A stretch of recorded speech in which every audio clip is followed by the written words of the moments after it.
Chairman P T I اور سابق وزیر اعظم عمران خان نے پی سی بی کے موجودہ چیئرمین کو تنقید کا نشانہ بناتے ہوئے کہا کہ نجم سیٹھی کو لانے کے لیے پی سی بی کا آئین بدل دیا گیا۔ انہوں نے کہا کہ رمیز راجہ کے دور پاکستانی ٹیم فائنل میں پہنچی، رمیز نے پی سی بی کے پیسے بچائے اور یہ لٹا رہے ہیں۔ عمران خان نے مزید کہا کہ شاہد خان آفریدی سے میرا کبھی زیادہ کنیکشن نہیں رہا۔ دوسری جانب سابق chairman P C B Rameez Raja نے کہا ہے کہ پاکستان جونیئر لیگ انتقامی سیاست کی نظر ہوگی۔ پاکستان جونیئر لیگ ختم کرنے کے فیصلے پر رد عمل دیتے ہوئے اپنے ٹویٹ میں رمیز راجہ نے کہا، امریکہ کے سابق باسکٹ بال پلیئر میجک جانسن کے الفاظ شیئر کر دیے۔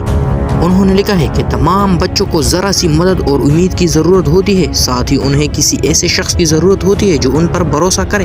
انہوں نے پی سی بی مینجمنٹ کمیٹی کے فیصلے پر تنقید کرتے ہوئے کہا کہ افسوس کی بات ہے کہ پاکستان جونیئر لیگ انتقامی سیاست کی نظر ہوگی اور اسے ختم کر دیا گیا۔